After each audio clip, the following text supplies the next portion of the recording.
Seema, I mean, the US has been conveying strong messages to China in their meetings, whether virtual or in person. The EU, I think, is supposedly also asking questions today in their virtual. How does Washington see the Russia-China dynamic and India? See, Biden had a 2-hour conversation with Chinese President Xi Jinping. They were trying to get China to sort of take a stronger position on the war in Ukraine, but they failed, which led to some fears in India that the G2 might happen again, where the US and China come together. But I think those fears are largely unfounded, because now it's not just India that would be concerned about a potential G2. It would also be Australia and Japan, because we're all members of the Quad.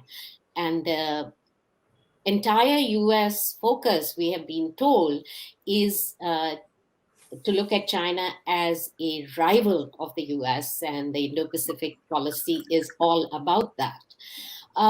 So it was a tactical move by Biden, because, when it comes down to it, it's like this city, Washington, D.C., is obsessed with defeating Russia again and again and again. I mean, that's what I see, having lived here for a long time, that it's never enough. And now there's an added element of, this is once again a chance for the US to sort of change the government almost in Russia. And that this kind of sort of borderline hysteria is disturbing if, your objective should be to somehow end this war, find a way out, but hardly any focus on ending the war. I have to read British newspapers to find out what's happening in the peace talks. On China, Ambassador, when you saw Wang Yi here, we know what the Indian response was. The Chinese statements, even the Russia-China statements seem to indicate some kind of a, non-Western pole. But India would never be part of that, right, Ambassador? No, most certainly not. I think Foreign Minister Wang Yi came, of course, for a number of reasons. One is that he was doing a South Asia swing, and he couldn't have avoided India in a tour of South Asia. That was one. The second was, of course, he was trying his luck to sort of indicate that India and China were on the same page as far as Russia and Ukraine are concerned. I think our statements very clearly indicated that we have our own position, which is not definitely not the Chinese position.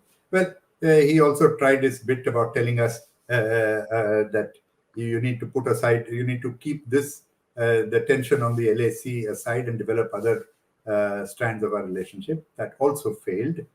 He put words into our NSA's mouth in the press release that China issued after the meeting with the NSA. That was also corrected.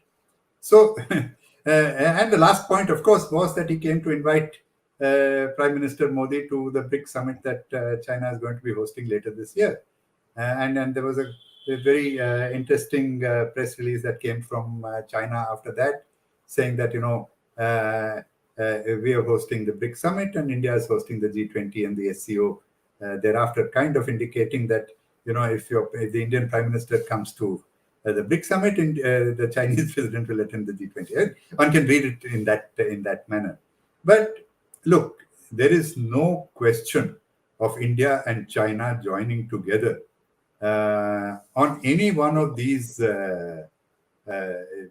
platforms, an anti-West platform, or even now. I mean, earlier the RIC was considered a non-West, not an anti-West, but a non-West platform.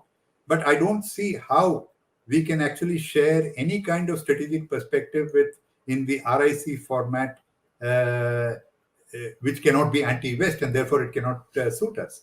So, we have to wait and see how China reacts when you get closer to the BRICS Summit.